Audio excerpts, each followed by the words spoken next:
क्या आपने कभी सोचा है कि हमारे जीवन की सबसे बड़ी चुनौतियां ही हमें सबसे गहरे सबक सिखाती हैं? कभी कभी जब हम मुश्किल हालातों में फंस जाते हैं तो हमें लगता है कि हम अकेले हैं, कि हमारे सवालों का कोई जवाब नहीं है। लेकिन अगर हम सही नजरिए से देखें तो हर परिस्थिति हमें कुछ सिखाने आई होती है। आज मैं आपको एक ऐसी प्रेरणादायक कहानी सुनाने जा रहा हूं जो न सिर्फ आपके दिल को छू लेगी बल्कि आपके सोचने का नजरिया भी बदल देगी। यह कहानी सिर्फ एक साधारण कथा नहीं है, बल्कि यह जीवन के गहरे सत्य को उजागर करती है। तो चलिए आज हम बुद्ध की एक अनमोल कहानी के माध्यम से यह समझने की कोशिश करते हैं कि जीवन के सबसे कठिन सवालों का जवाब हमें कहां और कैसे मिलता है। तो आइए जीवन बदलने वाली कहानी शुरू करते हैं। दोस्तों, एक युवक ने अपने जीवन में सफलता प्राप्त करने का दृढ़ संकल्प कर लिया। बड़ी लगन और धैर्य के साथ उसने आश्रम से शिक्षा प्राप्त की। शिक्षा की समाप्ति के बाद उसने नौकरी खोजना प्रारंभ कर दिया ताकि पारिवारिक जिम्मेदारी का निर्वाह वह बहुत ही अच्छे तरीके से कर सके। इतनी अच्छी शिक्षा प्राप्त करने के बाद भी उसका यह दुर्भाग्य रहा कि उसे कहीं भी काम नहीं मिला। नौकरी की तलाश में वह जगह जगह भटकता रहा, खूब प्रयास किए, किंतु हर स्थान से उसे निराशा ही मिली। अच्छी बात यह थी कि युवक ने मात्र किताबी शिक्षा ग्रहण नहीं की थी, अपितु जीवन में कैसे धैर्य रखा जाए यह भी सीखा था। यही वजह रही कि वह हर परिस्थिति का सामना बड़े ही अच्छे तरीके से कर लेता। लेकिन कब तक यह करता, हर एक संघर्ष की सीमा होती है। दोस्तों, यह बात सत्य है कि जब तक सफलता नहीं मिलती है तब तक आपकी मदद करने कोई नहीं आता है। आप दर दर की ठोकरें खाते रहेंगे, पर कोई पूछने वाला नहीं रहेगा कि आप कैसे हैं, आप परेशान हैं कि नहीं हैं। यह कोई नहीं आपसे पूछेगा। यह जीवन की सच्चाई है। हाँ, लेकिन जब आप कामयाब बन जाएंगे, जब आपके पास पैसा रहेगा, तो 10 से 20 लोग आपके आगे पीछे घूमते रहेंगे। तो तमाम तरह के लोग आपसे रिश्ता भी रखना चाहेंगे। तब दूर के लोग भी आपसे कहेंगे कि आप उनके बहुत ही करीबी रिश्तेदार हैं। हर कोई आपसे एक झूठा रिश्ता लेकर जोड़ने लगेगा। ध्यान रहे, जो लोग आपके पैसे को, आपकी कामयाबी को देखकर आपसे जुड़ते हैं, वह कभी भी आपके अपने नहीं हो सकते। जो मुसीबत के समय में जब आप निर्धन हैं, गरीब हैं, लाचार पड़े हुए हैं, उस वक्त कोई अगर आपको सहारा दे, उस वक्त कोई अगर आपके साथ खड़ा रहे, तो समझ लीजिए कि वही आपका सच्चा और अपना साथी है। और ऐसे लोग दुनिया में केवल 1% से भी कम होते हैं जो आपकी गरीबी में, जो आपके कठिन वक्त में आपका साथ दें। लेकिन आप सबसे ज्यादा उन लोगों के लिए परेशान रहते हैं जो कभी आपके अपने हैं ही नहीं। वह युवक हार थक के परेशान होकर के एक रास्ते से गुजर रहा था। रास्ते में उसे से एक आश्रम दिखाई पड़ा। उस आश्रम के बाहर एक महात्मा अपने शिष्यों को ज्ञान का उपदेश दे रहे थे। वे सभी शिष्य उन बौद्ध महात्मा के उपदेशों को बड़े ही ध्यान और शांतिपूर्वक सुन रहे थे। वह युवक वहीं पर रुक गया। उसने सोचा कि ऐसा क्या यहाँ पर चल रहा है जो कि लोग बहुत ही शांतिपूर्वक उन महात्मा का उपदेश सुन रहे हैं। उस युवक के भी मन में जिज्ञासा जाग गई कि चलकर हम भी देखते हैं कि वहां पर क्या हो रहा है। और वह युवक भी धीरे धीरे कदमों से आगे बढ़ते हुए आश्रम की तरफ चल पड़ा। वह पास में ही एक आम के पेड़ के पास बैठ गया और महात्मा के द्वारा कही हुई बातों को ध्यान से सुनने लगा। महात्मा कह रहे थे, जब किसी चीज की नई शुरुआत होती है तो सबसे पहले सब कुछ खत्म हो जाता है। जब इस सृष्टि की रचना हुई थी तो सबसे पहले सब कुछ समाप्त हो गया था। उसके बाद एक नई सृष्टि की रचना हुई। यानी जब इंसान मुसीबत के ऐसे वक्त में पहुंच जाए जब उसे लगे कि अब कुछ नहीं होने वाला है, अब मेरा कुछ नहीं हो सकता है, जीवन में वह बिल्कुल हार सा गया है, टूट जाए, लाचार हो गया हो, कोई उसकी मदद करने वाला नहीं रहे, ऐसे वक्त में अगर वह इंसान किसी से अपनी मदद भी मांगे तो लोग उसकी मदद भी करने से इनकार कर दें। महात्मा आगे कहते हैं कि ऐसे बुरे वक्त में अगर किसी को प्यास लगती है तो कोई आपको पानी देने वाला भी नहीं मिलेगा, क्योंकि बुरे वक्त में कोई भी साथ नहीं देता है। ऐसे वक्त में आप बिल्कुल टूट जाएंगे, आप जिंदगी से हार जाएंगे। लेकिन एक बात हमेशा याद रखिएगा, इसी क्षण यही सोचना है कि अब कुछ हमारी जिंदगी में बड़ा और अच्छा होने वाला है। क्योंकि बर्बादी के बाद ही नई चीज का निर्माण होता है। टूटे फूटे लोहे को गला करके एक नए लोहे का निर्माण किया जाता है।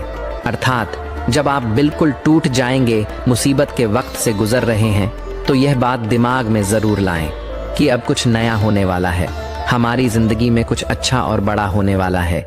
यही एक उम्मीद आपको जिंदा रखेगी और ये बिल्कुल सत्य बात है। देखना, अगर तुम ऐसे वक्त में हो जहां पर कोई तुम्हारी मदद नहीं कर रहा है, कहीं से मदद की कोई भी उम्मीद नहीं है, तो समझ लेना कि अब कुछ बड़ा और अच्छा होने वाला है। क्योंकि जितना आप टूट सकते थे, अब आप टूट गए हैं। इससे ज्यादा आप नहीं टूट सकते। ऊपर वाला आपको जरूर कुछ बड़ा देने वाला है। यही सब बोल करके गुरुजी अपने उपदेश को विराम देते हैं। बोलते हैं कि शिष्यों, आज के लिए बस इतना ही। अब तुम सब दूसरे दिन इसी समय पर आना, फिर हम आगे की बात करेंगे। सभी शिष्य अपने अपने आश्रम में चले जाते हैं। तभी अच्छा समय देख करके वह युवक उन महात्मा के पास आता है और कहता है कि महात्मा, मैं पीछे से आपका पूरा उपदेश सुन रहा था और मुझे बहुत ही अच्छा लगा। मैं बिल्कुल टूटा हुआ इंसान हूँ।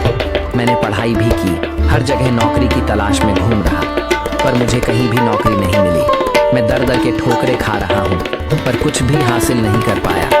लेकिन आपने जो बातें बोली, उससे मुझे कुछ काम करने की हिम्मत मिली और आपकी बातें बिल्कुल सही हैं। तब वह महात्मा उस युवक से कहते हैं कि युवक, तुम अपनी समस्या को मुझे बताओ। तब वह युवक कहता है कि हे महात्मा, मैंने आश्रम से शिक्षा प्राप्त की, उसके बाद हम घर पर आ गया और हमारे घर पर पैसों की जरूरत थी, जिसकी वजह से हम बाहर कमाने के लिए निकल पड़े। लेकिन मैं जहाँ पर भी नौकरी की तलाश में गया, मुझे वहाँ से नौकरी नहीं मिली, जिस वजह से मैं बहुत ही परेशान है। गुरुवर, कृपया मेरा मार्गदर्शन करें ताकि मैं अपने जीवन में सफलता की नई बुलंदियों को हासिल कर सकूं। फिर वह बौद्ध महात्मा उस युवक से कहते हैं कि आज हम तुम्हें कुछ छोटी छोटी बातें बता रहे हैं, जिन्हें अगर तुम अपनी जिंदगी में अपनाते हो तो तुम्हें सफल होने से कोई नहीं रोक सकता और हर सफल व्यक्ति यही करता है। मैंने बहुत से लोगों को शिक्षा दी है, लेकिन मेरे जो शिष्य मेरी इन 7 बातों को अपने जीवन में अपना लिए, वह आज अपना नाम इस संसार में कमा रहे हैं। महात्मा उस युवक से कहते हैं कि अगर तुम्हें सफल होना है तो तुम्हें सबसे पहले अपने गुणों को पहचानना है और यही तुम्हारी सफलता पाने की पहली आदत होनी चाहिए। वह युवक कहता है कि गुरुदेव, अपने अंदर के गुणों को कैसे पहचाने? तब वह महात्मा उस युवक से कहते हैं कि गुणों को पहचानने का मतलब यह है कि अपने अंदर की प्रतिभा को पहचानो। कुछ भी कार्य करने से पहले सबसे पहले तुम अपने अंदर की प्रतिभा को पहचानो। हर एक इंसान में एक अलग प्रतिभा होती है। अगर वह अपनी प्रतिभा के हिसाब से काम करे तो जीवन में उसे सफल होने से कोई नहीं रोक सकता। मैं तुम्हें एक उदाहरण के माध्यम से समझाने का प्रयास करता हूँ।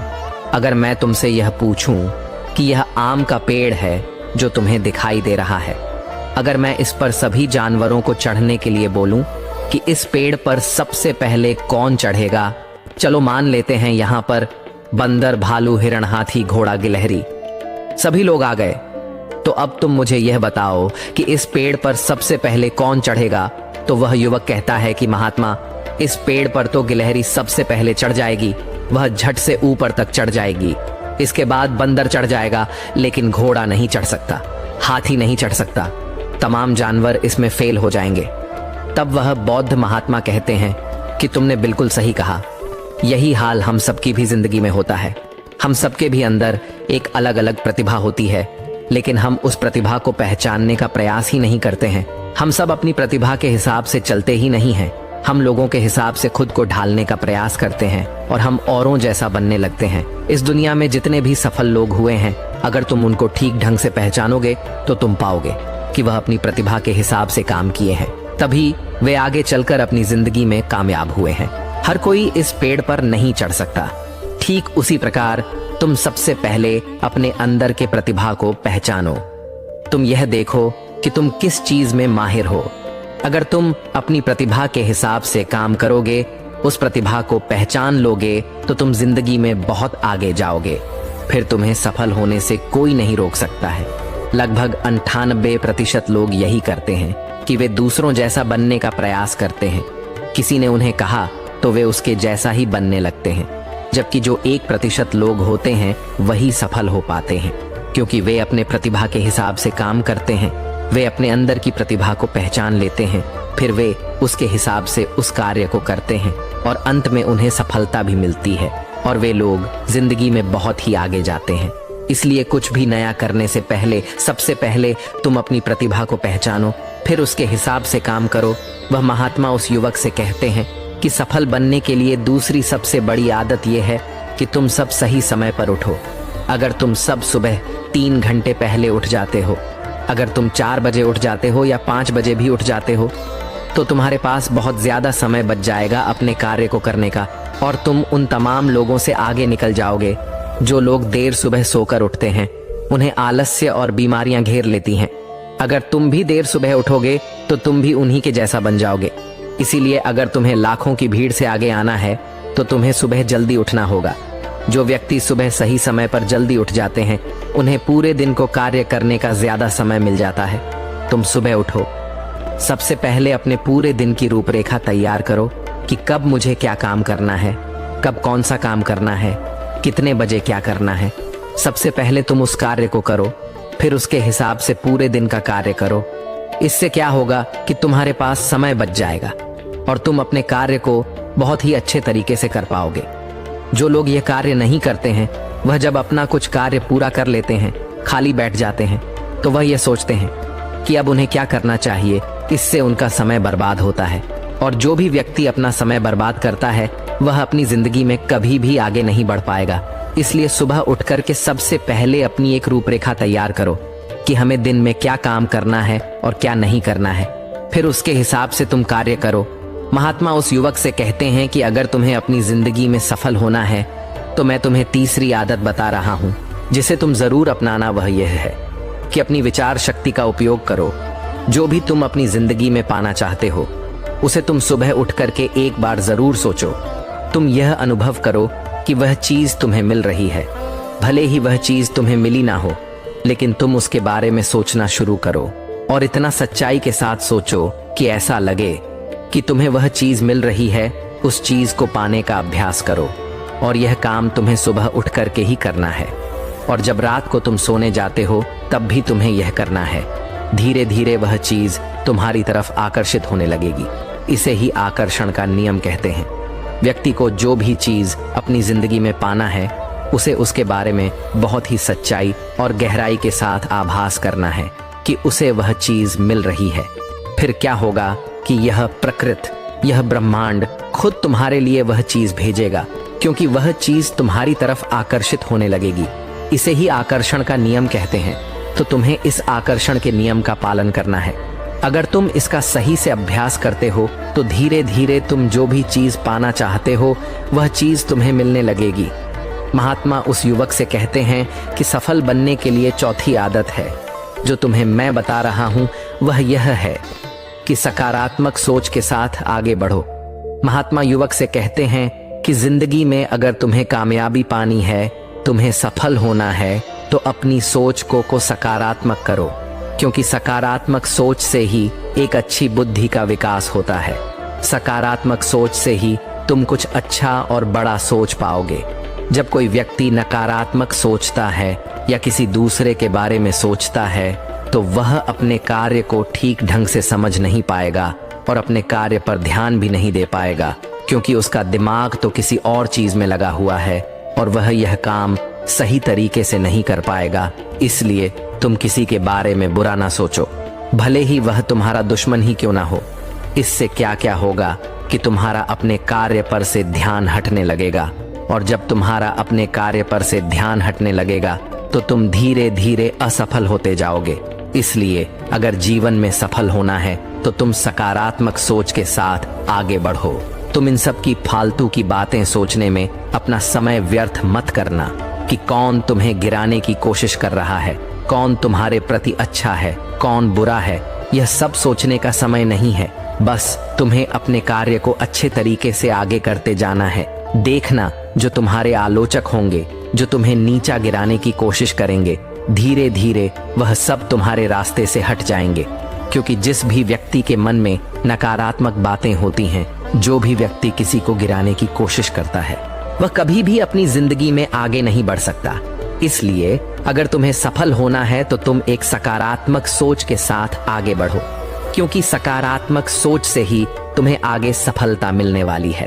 और तुम्हारे जीवन में जो नकारात्मक लोग हैं, जो नकारात्मक बातें करते हैं, तुम उनसे दूरियां बना लेना।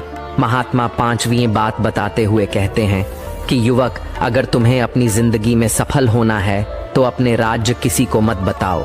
अगर तुम जो भी काम करना चाहते हो तो यह राज्य किसी को भी मत बताना, क्योंकि अगर तुम अपने राज्य किसी को बता दोगे तो तमाम लोगों को पता चल जाएगा कि तुम क्या करने वाले हो। और अभी तो तुम अपने कार्य की शुरुआत ही नहीं की हो, लेकिन तमाम लोग आपको गिराने की कोशिश करने लगेंगे, तो इससे तुम्हारा कार्य भी सही तरीके से सही समय पर पूरा नहीं हो पाएगा और तुम परेशान होते जाओगे। इसलिए अगर तुम्हें अपने जीवन में कुछ करना है, कुछ पाना चाहते हो, तो तुम्हें बिल्कुल शांतिपूर्वक अपने कार्य को करना है। ढिढोरा नहीं पीटना है, किसी को भी मत बताओ कि तुम आगे क्या करने जा रहे हो। इस बात का तुम खास ध्यान रखना। महात्मा युवक को सफल होने के लिए 6ठी बात कहते हैं कि कड़ी मेहनत और लगन के साथ काम करो। वह महात्मा कहते हैं कि कोई भी इंसान अगर सफल होता है तो वह अपनी कड़ी मेहनत से सफलता प्राप्त करता है। जितने भी कामयाब लोग होते हैं उन्होंने बहुत कड़ी मेहनत की है। कड़ी मेहनत सही जगह पर करनी चाहिए। ये नहीं कि तुम बस बहुत कड़ी मेहनत करते जा रहे हो लेकिन सही दिशा में नहीं कार्य को कर रहे हो, तो कड़ी मेहनत के साथ साथ सही दिशा बहुत जरूरी होती है। अगर तुम सही दिशा में कड़ी मेहनत करते हो तो तुम उस काम में कामयाब जरूर हो जाओगे, तुम्हें जरूर कामयाबी मिलेगी। इसलिए कोई भी काम हो, कितना भी बड़ा क्यों ना हो, सबसे पहले यह पता लगाओ कि इस काम को बहुत ही अच्छे तरीके से कैसे किया जा सकता है। अगर आपको यह पता चल जाए कि इस काम को अच्छे तरीके से कैसे किया जा सकता है, पूरी जी जान लगा दो सफलता को प्राप्त करने के लिए। कई बार हमने देखा है कि लोगों का असफल होने का यह एक बहुत ही बड़ा कारण होता है कि वह उन्हें जो भी जिंदगी में पाना चाहते हैं वह उस चीज के लिए तो मेहनत करने लगते हैं, लेकिन मेहनत सही दिशा में नहीं करते। और जब उनकी मेहनत सही दिशा में नहीं होती है तो वे धीरे धीरे अंदर अंदर टूटने लगते हैं, उनका भरोसा उठने लगता है और उन्हें उनका लक्ष्य भी प्राप्त नहीं हो पाता है। इसलिए तुम्हें जो भी कार्य को करना है, तुम्हें जो भी लक्ष्य पाना है, सबसे पहले उस लक्ष्य को पहचानो कि इस लक्ष्य तक कैसे पहुंचा जाए तो तुम जरूर सफल हो जाओगे। एक उदाहरण देता हूं कि मान लो ये सामने जो पहाड़ दिखाई पड़ रहा है, अगर मैं तुम्हें इस पहाड़ पर चढ़ने को बोलूं, अगर तुम सीधे चढ़ोगे तो तुम कभी भी इस पहाड़ पर नहीं चढ़ पाओगे। लेकिन अगर तुम इस पहाड़ पर चढ़ने के लिए एक अच्छा रास्ता खोजो कि सबसे जल्दी और आसान तरीके से इस पहाड़ पर चढ़ा कैसे जाए, पहाड़ पर तो तुम बड़ी आसानी से चढ़ जाओगे। लेकिन अगर तुम बिना सोचे समझे चढ़ने लगोगे तो तुम पहाड़ की चोटी पर कभी नहीं चढ़ पाओगे, और अगर चढ़ते भी हो तो तुम्हें बहुत समय लग जाएगा और तुम असफल भी हो जाओगे। यही हाल होता है हमारी जिंदगी में। हमें जो भी लक्ष्य को प्राप्त करना है, सबसे पहले उस लक्ष्य के बारे में सोचो और तुम यह पता लगाओ कि इस लक्ष्य तक कैसे आसानी से पहुंचा जाए। जब तुम यह पता लगा लोगे तो तुम अपने लक्ष्य को बड़े ही आसानी से पा लोगे। इसलिए कठिन परिश्रम के साथ साथ सही दिशा जरूर होनी चाहिए। महात्मा उस युवक को सफलता प्राप्त करने के 7वां और अंतिम सूत्र बताते हुए कहते हैं कि युवक, तुम्हें अपने शरीर का भी बहुत ख्याल रखना है, और अपने शरीर के ख्याल के लिए तुम्हें योगाभ्यास और योग की क्रिया करनी है। अगर तुम योग की क्रिया करते हो तो तुम्हारा दिमाग संतुलित रहेगा, और जब तुम्हारा दिमाग संतुलित रहेगा तो ही तुम अपने कार्य पर अच्छे तरीके से ध्यान दे पाओगे। योग की क्रिया करने से तुम्हारे अंदर का आलस्य भी दूर हो जाएगा, क्योंकि आलस्य इंसान का सबसे बड़ा दुश्मन होता है। इसलिए योगाभ्यास करके तुम अपने आलस्य को भी दूर कर दो। ठीक उसी प्रकार जब तुम अपने दिमाग को एक जगह पर केंद्रित कर लोगे, अच्छे मन के साथ कार्य करोगे, तो तुम्हें सफलता जरूर मिलेगी, क्योंकि तुमने अपनी पूरी ऊर्जा एक दिशा में लगा दी है। और जब तुम अपनी पूरी ऊर्जा एक दिशा में लगा दोगे तो उसका परिणाम तुम्हें अच्छा देखने को मिलेगा। इसलिए तुम दिन में ध्यान की क्रिया, योग्य की क्रिया जरूर करो। इससे तुम्हारा दिमाग संतुलित रहेगा, तुम्हारा दिमाग बहुत अच्छे तरीके से काम करेगा, और जब तुम्हारा दिमाग संतुलित रहेगा, बहुत अच्छे तरीके से काम करेगा, तो ही तुम कुछ नया और अच्छा सोच पाओगे, तभी जाकर तुम्हें सफलता भी मिलेगी। इसलिए मेरी इन बातों को ध्यान रखना। इसलिए युवक, सबसे पहले तुम जाओ, ये पता लगाओ कि तुम किस चीज में माहिर हो, फिर तुम उस हिसाब से कार्य करो। और मेरी इन बातों को याद रखना। वह युवक उन महात्मा को प्रणाम करके वापस अपने घर आ जाता है और वह यह सोचने में लग जाता है कि वह किस चीज में माहिर है। पूरे 15 दिन तो यह सोचने में लगा देता है कि वह किस चीज में माहिर है।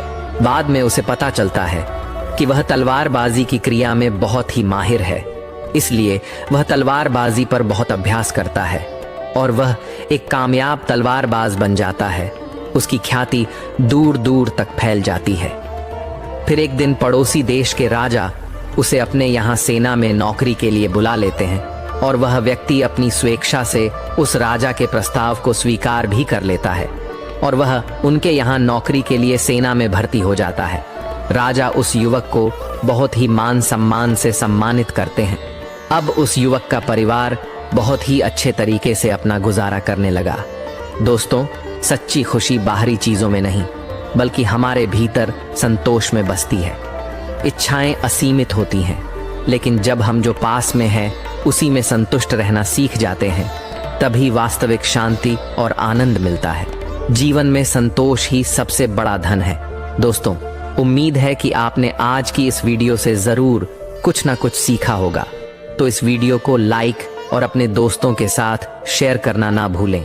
हमें ऐसे ही सपोर्ट करने के लिए चैनल को सब्सक्राइब और घंटी बटन को जरूर दबा दें। तो चलिए मिलते हैं एक और वीडियो में। तब तक के लिए अपना ख्याल रखें। धन्यवाद।